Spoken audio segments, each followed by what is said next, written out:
Welcome to BPSC platform. Here you can get monthly current affairs questions. You can practice questions for BPSC at www.bpscplatform.com. You can learn statistics very easily with Mr. Amit Kumar. You can avail guidance for all optional subjects. Also, you can get interview guidance by BPSC toppers. Hello friends, welcome to our channel BPSC platform.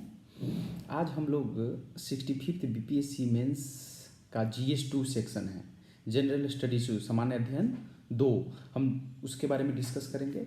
सामान्य अध्ययन first के बारे में हम लोग already discuss कर चुके हैं और अभी 2 में हम लोग फिर से डिटेल स्ट्रेटजी में उसका सिलेबस, फिर उसके बाद क्या क्या इंपॉर्टेंट टॉपिक्स है, क्या बुक्स पढ़ना चाहिए और मेरा क्या अप्रोच रहना चाहिए, इन सारी बातों पे ध्यान देंगे और कैसे अप्रोच करना चाहिए exactly. Just you need to follow all these things.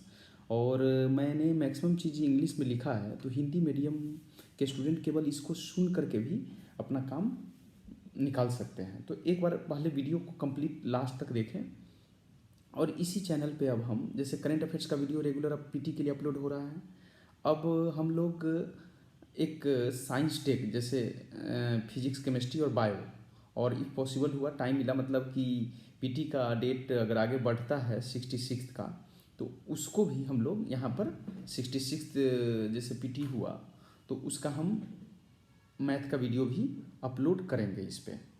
तो अभी हम लोग जस्ट स्टार्ट करते हैं, तब तक GS2 का। और आपको कोई भी डाउट होता है आप कमेंट में डालिए, आपको कोई सॉल्यूशन अगर पॉसिबल होता है तो आपको मिलेगा। तो हम लोग अब GS2 का बात करते हैं 65th बीपीएससी मेंस के लिए। तो इसमें हम लेकर आए हैं 4 चीज़ें कि हमारा सिलेबस क्या होना चाहिए, राइट। सिलेबस क्या है, तो सिलेबस अभी दिखला देते हैं। जो सिलेबस है वो आप लोगों को पता है, सिलेबस से कुछ ज़्यादा पता नहीं चलता है। और कौन कौन सा बुक मस्ट रीड है, बुक का नाम एकदम ज़रूरी है। और इम्पॉर्टेंट टॉपिक ये कैसे कवर किया जाए, और सबसे बड़ी चीज़ हमारा अप्रोच क्या रहना चाहिए। हमारा जो अप्रोच है वो क्या होना चाहिए, खास करके GS2 के लिए। रीज़न इज़ दैट कि GS2 का जो सेक्शन बी है, सेक्शन बी जो ज्योग्राफी और इकोनॉमी से रिलेटेड है, तो इसमें मतलब आपको सोर्स अच्छे से नहीं मिल पाता है भूगोल और इकोनॉमी अर्थव्यवस्था का। तो इसको हम पहले सिलेबस ये ऑलरेडी हम डिस्कस कर चुके हैं हम अपने सिलेबस वाले वीडियो में, आप देख सकते हैं उसको। जैसे सेक्शन ये है, सेक्शन 1 हो गया, सेक्शन 2, सेक्शन 3। तो भारतीय राज्य व्यवस्था, भारतीय अर्थव्यवस्था एंड भारत का भूगोल, और ये साइंस एंड टेक है। सिमिलरली इंग्लिश में इंडियन पॉलिटी, इकोनॉमी एंड। हम लोग अब आते हैं मार्किंग सिस्टम पे कि 4 क्वेश्चन रहेगा और इससे 3 क्वेश्चन पूछा जाएगा, बनाना है। ये सारा मार्किंग फैसिलिटी सब पे हम लोग टाइम वेस्ट नहीं करेंगे। तो इसके लिए एक मस्ट रीड जो बुक है, एक ही बुक पढ़ना है, केवल और केवल एक बुक पढ़ना है। ये लक्ष्मीकांत का भारत की राज्य व्यवस्था और इंडियन पॉलिटी बाई लक्ष्मीकांत। इसके अलावा कोई बुक नहीं पढ़ना है। हाँ, आप बुक के नाम पे एक चीज़ और कर सकते हैं कि आप ऑनलाइन सर्च कर सकते हैं कुछ करेंट इश्यूज़ के लिए जो विथ रेफरेंस टू बिहार रहता है। तो हम अब लोग क्या कर लिए, सिलेबस डिस्कस कर लिए, बुक बता दिए। अब हम लोग इम्पॉर्टेंट टॉपिक्स पे जाएंगे कि क्योंकि देखिए ये बुक इतनी मोटी बुक है कि पूरा पढ़ना सभी के लिए पॉसिबल नहीं है। ये बहुत बड़ा चीज़ है कि मैंने बुक तो जान रहा हूँ यही है, इसी से आएगा, लेकिन हम पूरा पढ़ नहीं सकते हैं। तो पूरा पढ़ नहीं सकते तो कौन कौन सा इंपॉर्टेंट टॉपिक है जिससे हमारा सारा चीज़ कवर हो जाए। तो उसको कवर करने के लिए सबसे पहले हम लोग प्रीवियस ईयर बुक लेंगे, किसी का भी, KBC, नैनो, इधर कोई फ़र्क नहीं पड़ता है कि आप कौन से पब्लिकेशन कर लेते हैं। ये अवेलेबल है इजीली मार्केट में, इसीलिए इसको यहाँ लिया हूँ। तो अब इस बुक को ले लीजिए और पॉलिटी का क्वेश्चन एक जगह टॉपिक वाइज जैसे लिख करके बना लीजिए। हम 6-7 पार्ट में इसको डिवाइड किए हैं। जैसे कि पहला एक हो गया पॉलिटी, इंडियन पॉलिटी को जो सेक्शन 1 है, सेक्शन 1 है, इसे 3 क्वेश्चन बनाना है। तो हम इसको जैसे इसका पार्ट 1 फंडामेंटल थिंग्स जो है, प्रियम्बल प्रस्तावना, सिटीजन्स नागरिकता अधिनियम, फिर उसका फंडामेंटल राइट्स मीन्स हमारा जो अधिकार है, और फंडामेंटल ड्यूटीज जो कर्तव्य है, directive principle of state policy. इस 5 टॉपिक को हम एक सेक्शन में डाले हैं और इससे एक क्वेश्चन आता ही आता है। इसीलिए हमारा जो 3 क्वेश्चन जो यहाँ पर अप्रोच करने का है पॉलिटी में, 4 में से 3 बनाना है, तो एक यहाँ से मेरा कवर हो जाए, इसीलिए हम डिवाइड किए हैं। तो आपको जो लक्ष्मीकांत का बुक है उससे ये 5 टॉपिक तो सबसे पहले कंप्लीट करना है, इसको आप छोड़ नहीं सकते हैं। इससे हम अभी लास्ट में ये भी डिस्कस करेंगे कि प्रीवियस ईयर पेपर में कैसे पूछा गया है। आप वीडियो को बस लास्ट तक देखिए, कोई दिक्कत नहीं होगा आपको पेपर 2 अप्रोच करने में भी। तो ये हमारा हो गया।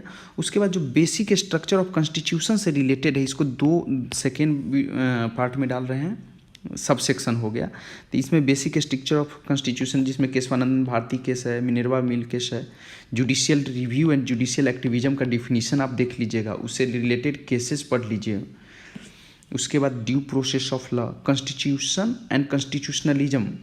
अच्छा, ये सारा चीज़ जो पढ़ रहे हैं पहले वाले वीडियो में with special reference to Bihar डालने का मेरा मोटिव ये है कि जैसे कोई फंडामेंटल राइट के लिए, जैसे आर्टिकल 21 हो गया, वाइडेस्ट एम्पलीट्यूड बोला जाता है, इसमें मेनका गांधी केस का है, जिसमें हम लोग को डिफाइन किया गया था कि वाइडेस्ट एम्पलीट्यूड है। तो इसमें बिहार से रिलेटेड अगर एक भी केस है तो आप उसको इंक्लूड करते हैं तो बहुत इंपॉर्टेंट हो जाएगा, मतलब आपको वेटेज मिलेगा आंसर राइटिंग में। Similarly basic structure of constitution में बेसिक स्ट्रक्चर क्या है, तो वो सारे डिफिनीशन को, जितना भी चीज़ है बिहार को लेकर के, इसके लिए कोई बुक तो नहीं आती है, आप लोग को ऑनलाइन सर्च करना पड़ेगा। उसके बाद फॉर्म्स ऑफ गवर्नमेंट हो गया।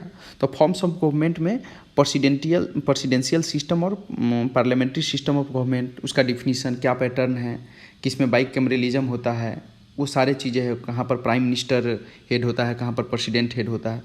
उसका फेडरल स्ट्रक्चर ऑफ सिस्टम इसी से रिलेटेड है कि जैसे इंडियन सिस्टम जो है गवर्नमेंट का, वो क्वासी फेडरल है, एग्जैक्टली फुल फेडरल नहीं है। फिर उसके बाद इंडियन सिस्टम ऑफ पार्लियामेंट और ब्रिटिश सिस्टम पार्लियामेंट, कंपैरिजन आ सकता है। Coalition form of government, pressure group क्या है, कॉमन मिनिमम प्रोग्राम, जब जो कोएलिशन में गवर्नमेंट बनती है। तो ये सारे टॉपिक्स को आप लक्ष्मीकांत से कवर कीजिए, क्योंकि पूरा लक्ष्मीकांत बहुत ज़्यादा हो जाता है। उसके बाद जो भी लीगल बॉडीज है, लीगल बॉडीज में हो गया कॉन्स्टिट्यूशनल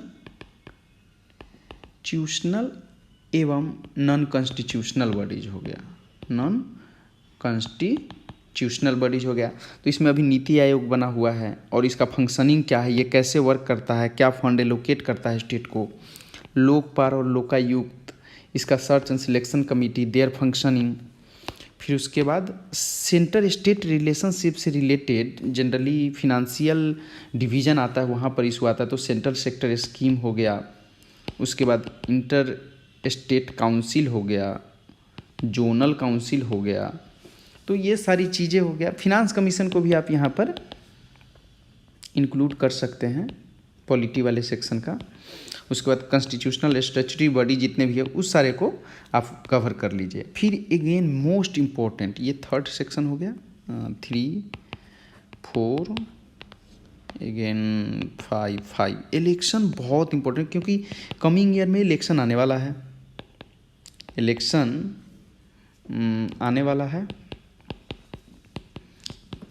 हमारा बिहार विधानसभा का। तो इलेक्शन से रिलेटेड में सबसे पहला चीज़ जो हम कवर करेंगे वो ये है कि इलेक्शन कमीशन ऑफ इंडिया क्या है, कौन से आर्टिकल के थ्रू डिफाइंड होता है, कितने कमिश्नर होते हैं, फिर स्टेट में कौन चीफ होता है इलेक्शन कमीशन का। फिर उसके बाद रोल, उसका फंक्शनिंग, ये फिर फ्री और फेयर इलेक्शन कैसे कराता है, कंडक्ट कराता है, इसका इम्पेकेबल रिकॉर्ड रहा है अभी वर्ल्ड लेवल पे।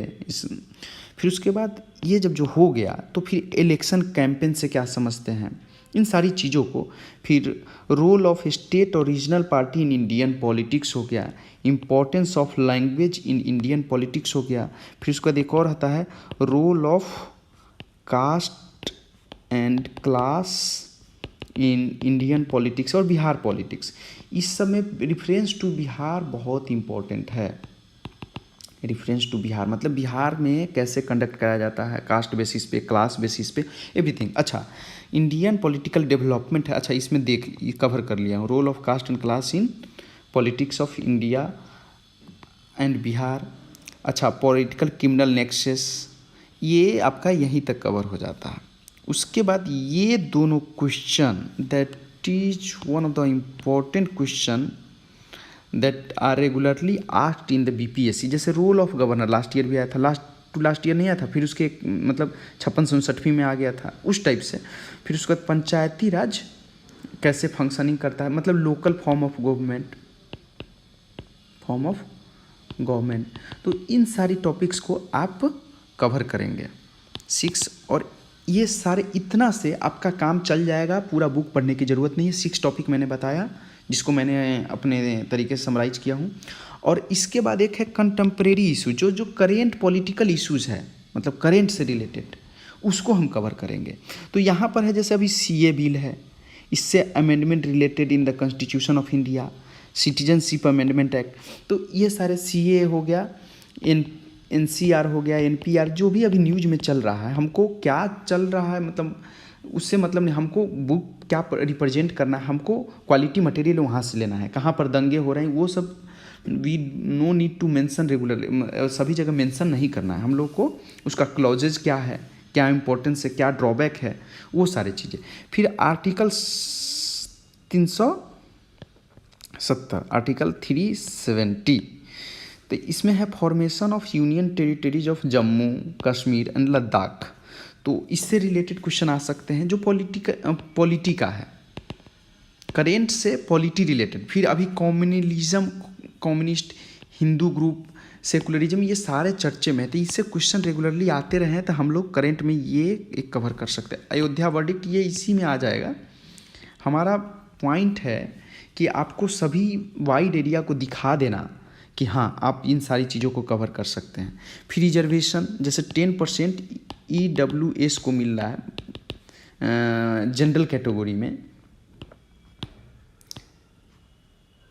जबकि हमारा कॉन्स्टिट्यूशन बोलता है कि जो रिजर्वेशन, जो पॉलिसी का जो मेन मोटिव था, वो था social backwardness, social and educational backwardness, economical कहीं भी नहीं था। तो इन सारी चीज़ों, ये डिबेट का टॉपिक है, हम लोग ऐसे कुछ इस पे कमेंट नहीं कर सकते, तो इन सारी चीज़ों पे पॉइंट ऑफ व्यू देने का आ सकता है। तो कंटेम्प्रेरी इशूज हो गया, तो इन सारी टॉपिक को आप कवर कर लेते हैं तो आपका पॉलिटी कवर होता है। अच्छा ठीक है, आप मान लीजिए कि बहुत सारा चीज़ नहीं कवर किए, तो हम अब प्रीवियस ईयर पेपर पे जाएंगे, ठीक है, उसका एनालिसिस किया हुआ है, ठीक है ना। तो हम लोग अभी देखते हैं, जैसे देखिए 65th बीपीएससी मेन से 4 क्वेश्चन पूछे थे, बोले थे ना 4 क्वेश्चन, उसमें से 3 अटेम्प्ट करना है आपको। तो पहला क्वेश्चन है प्रियम्बल एवं देयर इन्फोर्समेंट, कंप्लीट हम लोग अभी पढ़े थे सेक्शन 1 में। देखिए यहाँ पे पहले वाले में प्रियम्बल, सिटीजनशिप एक्ट, इसमें तो प्रियम्बल कवर हो गया। उसके बाद जुडिशियल एक्टिविज्म सेकेंड वाले में आया था, जिसमें बेसिक स्ट्रक्चर ऑफ कॉन्स्टिट्यूशन है।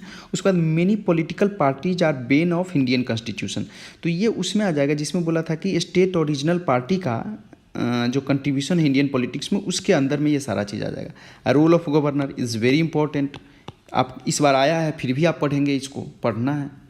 अच्छा 63rd का देख लेते हैं। देखिए again basic structure of constitution इसमें आ गया। सेंटर स्टेट रिलेशन में सेंट्रल सेक्टर स्कीम, इसमें क्या पूछा गया था कि जैसे स्टेट को फंड एलोकेट होता है, उसका क्या आधार है, कुछ इस टाइप का। उसके बाद role of election in the election commission of India, इससे रिलेटेड क्वेश्चन था, इलेक्शन बताए हैं।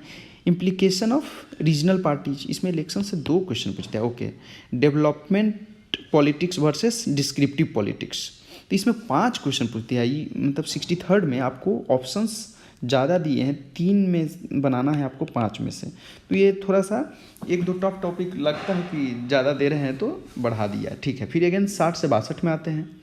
डीपीएसपी जो हमारा पहला सेक्शन में कवर हो गया था। मेजर प्रेशर ग्रुप्स है, ये फॉर्म्स ऑफ गवर्नमेंट में कवर किए थे हम लोग, जो coalition form of government, major pressure group, common minimum programme, power and position of governor. देखिए फिर एक बार पूछ दिया ना, अल्टरनेट डे में पूछ रहा है। उसके बाद कंसेप्ट ऑफ हिंदुत्व, यहाँ पर कॉम्युनलिज्म, ये सारे चीज़ें।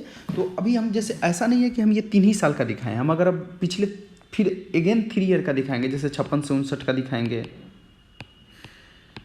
53 से 55 का दिखाएंगे, तो सेम ऐसे ही फॉलो करना है आपको, इतना से पॉलिटी हो जाएगा। अब हम लोग आते हैं नेक्स्ट सेक्शन बी। ये भी है 114 मार्क्स का, 3 क्वेश्चन यहाँ से अटेम्प्ट करना है। इसमें से आपको 4 क्वेश्चन आते हैं। तो Indian economy and geography of India, तो हम पहले इकोनॉमी को कवर करेंगे। इकोनॉमी में हमारे पास जो यूपीएससी के एस्पिरेंट है उनको, वो तो Indian economy bye Ramesh Singh या श्री राम IAS का पढ़ते हैं, तो उनको ज़्यादा इशू फेस करने का उनको इशू फेस नहीं करना पड़ेगा।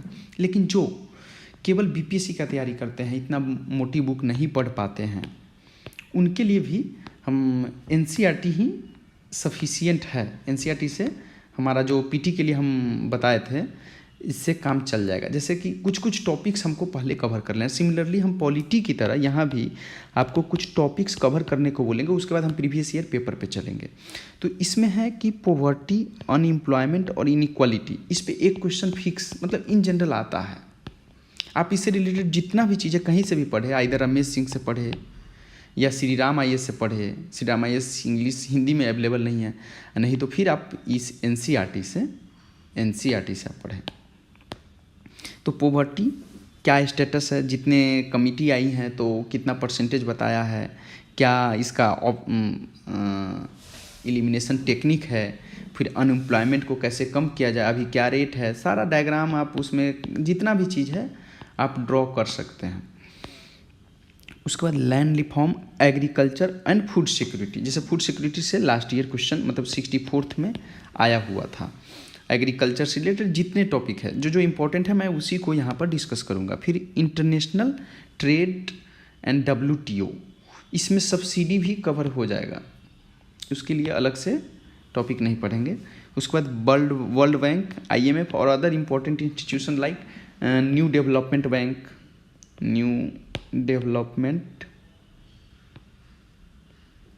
बैंक। फिर उसके बाद चाइना लेड एक और बैंक जो स्टार्ट हुआ है वो। फिर उसके बाद आपका जितने भी इंस्टीट्यूशंस हैं वर्ल्ड लेवल पे। फिर उसके बाद investment model, physical and monetary policy, inflation, capital market, economic planning, हाँ इसका इम्पोर्टेंस और contribution in development of India. Agriculture marketing से क्वेश्चन पूछता रहता है, बैलेंस ऑफ पेमेंट। और अच्छा, हम इसमें एक और चीज़, ये सारा चीज़ से क्या होगा, आपको बेसिक एक आइडिया लग जाएगा। क्वेश्चन कुछ और तरीके से आता है। पहले हम ज्योग्राफी भी डिस्कस करेंगे, फिर उसके बाद बताएंगे। इन सारे चीज़ों को आपको आइडिया रहना चाहिए, ये कवर कर लीजिए। फिर उसके बाद लैंड रिफॉर्म वाला सेक्शन कवर कीजिए, और ये 4 टॉपिक तो स्टार्टिंग का एकदम अच्छे से कवर कीजिए। और बैलेंस ऑफ पेमेंट, इन्फ्लेशन क्या है, और एग्रीकल्चर मार्केटिंग, इकोनॉमिक प्लानिंग। उसके बाद हम पहले अब ज्योग्राफी डिस्कस करते हैं, और उसके बाद हम बताएंगे कि क्या कवर करना है, कैसे अप्रोच करना है क्वेश्चंस को। तो ज्योग्राफी का जो बुक है, अगर आप NCERT करते तो that is well and good. मतलब कि आप ये 11th क्लास की है, ये भी 11th क्लास की है, ये फिजिकल ज्योग्राफी है, फिजिकल इन्वायरमेंट है। और 12th क्लास में ह्यूमन ज्योग्राफी से रिलेटेड दिया हुआ है।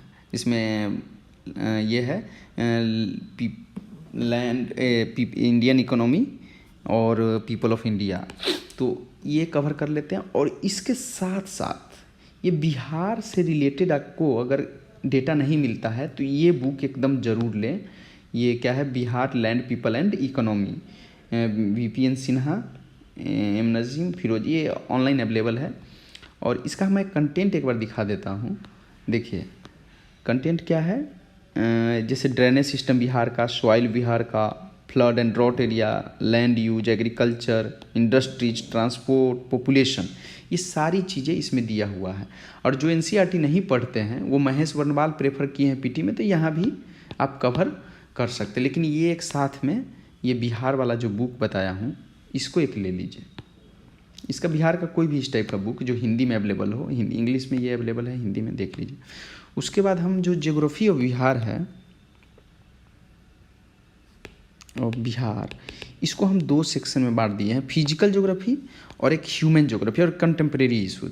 तो फिजिकल ज्योग्राफी में जैसे आप ये बेसिक पहले पढ़ लीजिए दोनों चीज़ को। आपको जो आंसर लिखना है इकोनॉमी एंड ज्योग्राफी का मिक्सचर बना करके लिखना है, जैसे अब क्वेश्चन आएगा तो फिर पता चलेगा आपको।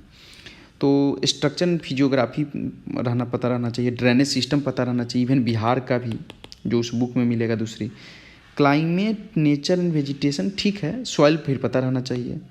Minerals and rocks is very important, एक क्वेश्चन आता है इससे। फिर उसके बाद composition of structure of atmosphere and solar radiation, इसको भी अच्छे से कर लीजिए। World climate and climate change अभी कंटेम्प्रेरी इशूज है। उसके बाद life on earth and biodiversity, ये सारे चीज़ें एनसीईआरटी से अगर कवर कर सकते हैं तो बहुत अच्छी बात है, कोई दूसरी बुक पढ़ने की ज़रूरत नहीं है। ह्यूमन ज्योग्राफी में population geography is very important, जिसमें पॉपुलेशन, उसका distribution, density, growth, composition, demographic dividend इसी में कवर हो जाएगा। डेमोग्राफिक डिविडेंड जो डायग्राम सब है उसमें कवर कर सकते हैं। माइग्रेशन, टाइप्स, कॉज और कंसिक्वेंसेस, ह्यूमन डेवलपमेंट और सेटलमेंट जो है, सेटलमेंट थ्योरीज है। प्लानिंग एंड सस्टेनेबल डेवलपमेंट, फिर ये कंटेम्प्रेरी इशूज में आ गया। Manufacturing industries very important. Minerals and energy resources, minerals and rocks अभी बताया था। Transport and communication, international trade, अच्छा ये सब ठीक है। Geographical perspective on selected issues and problem, ये ठीक है, ये आपको बेसिक नॉलेज रहना चाहिए, प्राइमरी, टर्शियरी, सेकेंडरी, क्वार्टिनरी। उसके बाद इंटरनेशनल ट्रेड तो इसमें आ ही गया। उसके बाद इंडस्ट्रियल एरियाज, ठीक है। तो इन सारी चीज़ों को पहले आप एनसीईआरटी से कवर करेंगे। कंटेम्प्रेरी इश्यूज में सेम चीज़ है, मेनली ये इन्वायरमेंट से रिलेटेड है, जैसे रिसोर्स एंड डेवलपमेंट हो गया, फॉरेस्ट एंड वाइल्ड लाइफ हो गया, water resource, agriculture, mineral and energy हो गया, मैन्युफैक्चरिंग एंड इंडस्ट्री। तो ये सारी चीज़ें देखिए, ये अगर आप कवर करते हैं तो देन अगेन सारा चीज़ इंटरलिंक्ड है। साइंस एंड टेक में अभी जो नीचे हम डिस्कस करेंगे, इट्स वेरी हेल्पफुल, बहुत हेल्प मिलेगा आपको। तो ये सारी चीज़ें हम कहाँ से कवर करेंगे, इस बुक से, ये चारों बुक से पहले पढ़ लेंगे, बेसिक आइडिया मिल जाएगा। उसके बाद देखिए प्रीवियस ईयर पेपर पे हम जाएंगे। प्रीवियस ईयर पेपर पे क्वेश्चन 64th में आया फूड सिक्योरिटी से। तो फूड सिक्योरिटी आपको ये इकोनॉमी वाले क्वेश्चन से ही कवर होगा। इकोनॉमी जो है इंटरनेशनल ट्रेड, WTO नहीं, ये एग्रीकल्चर वाले में फूड सिक्योरिटी यहाँ से आएगा। उसके बाद है WTO, उसके जस्ट नीचे था इकोनॉमिक प्लानिंग, इसका इंपॉर्टेंस पूछा था। उसके बाद population growth versus economic development. देखिए पॉपुलेशन ग्रोथ आप ज्योग्राफी से कवर कीजिएगा, और इसका इकोनॉमिक डेवलपमेंट आपको तो इकोनॉमी का डेटा तो देना पड़ेगा आपको। तो इन सारी चीज़ों को हम ये बताएंगे आपको कि आप पॉलिटी और इकोनॉमी को सेपरेटली आप नहीं पढ़ सकते हैं और सेपरेटली आंसर नहीं कर सकते हैं, आपको दोनों का नॉलेज होना चाहिए, फिर कम्बिनेशन में आंसर लिखेंगे। फिर 63rd में इंडियन एग्रीकल्चर सिस्टम, जिसे उसका स्लो डाउन, प्रोडक्टिविटी, इन सारी चीज़ों पे क्वेश्चन था। तो उन सारी चीज़ों को इकोनॉमी प्लस ज्योग्राफी को पढ़ने के बाद ही अच्छा आंसर लिख सकते हैं। फिर पॉवर्टी इन इंडिया था, लार्ज स्केल इंडस्ट्रीज, फिर उसके बाद major minerals and their contribution, ये सारे ज्योग्राफी का टॉपिक है। ये ज्योग्राफी प्लस इकोनॉमी में भी आएगा, और ये दोनों चीज़ इकोनॉमी का है। फिर उसके बाद 60 से 62 अनएम्प्लॉयमेंट और एम्प्लॉयमेंट, ये हम पहला टॉपिक में ही डिस्कस कर चुके हैं। उसके बाद growth and productivity trends of agriculture, देखिए एग्रीकल्चर, ये 2-3 टॉपिक इंपॉर्टेंट है।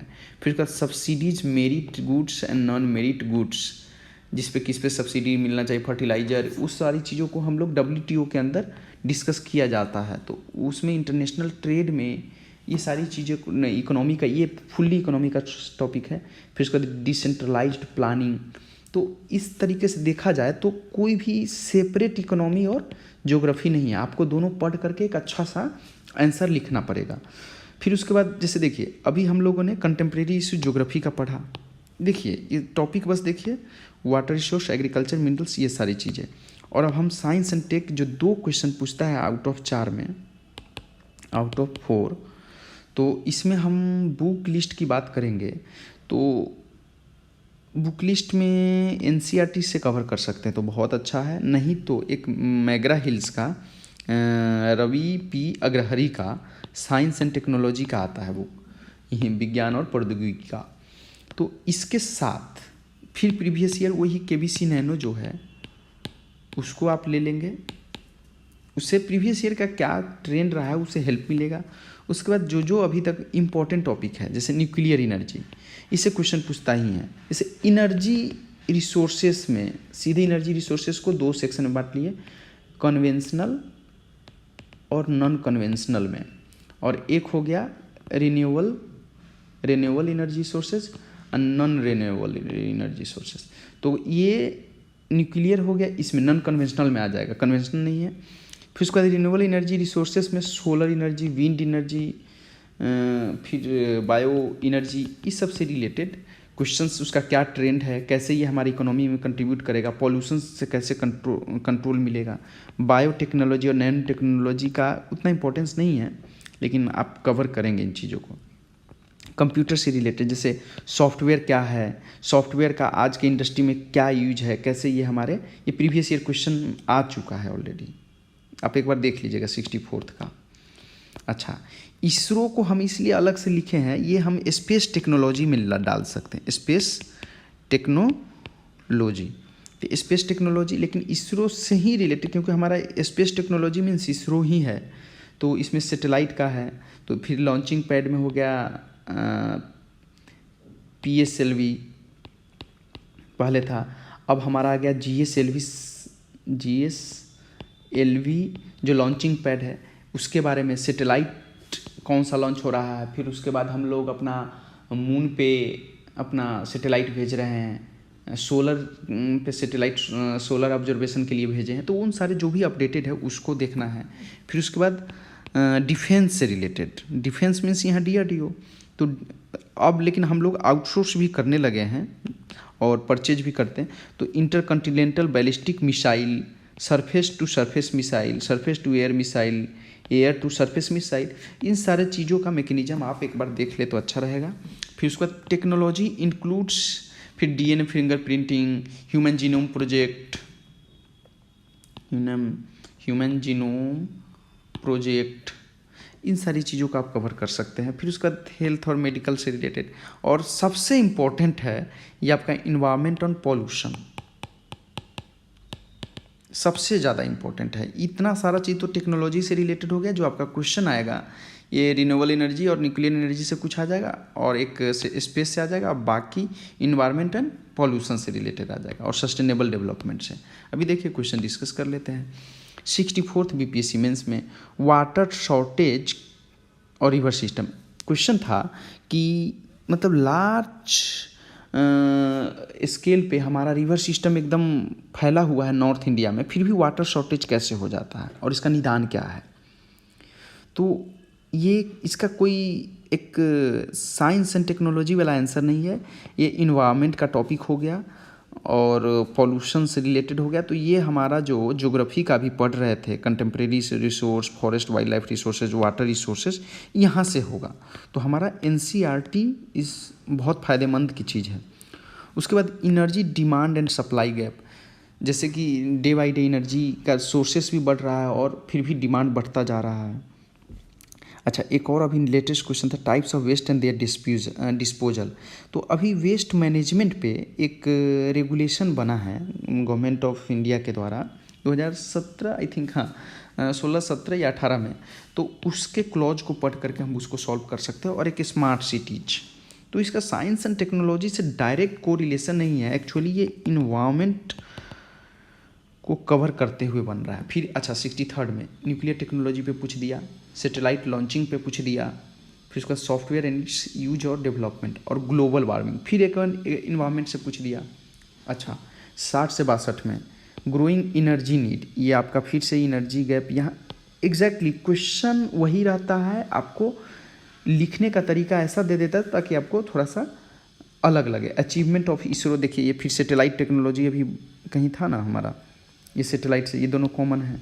फिर पॉल्यूशन कंट्रोल कैसे किया जाए, ग्लोबल वार्मिंग, फिर उदय स्कीम एक अलग सा दे दिया। तो आपको 3 अटेम्प्ट करना है, तो इस तरीके से आप अप्रोच करेंगे तो आपका सारा चीज़ कवर हो जाएगा और आपका मेंस का टाइम बहुत कम बचा है।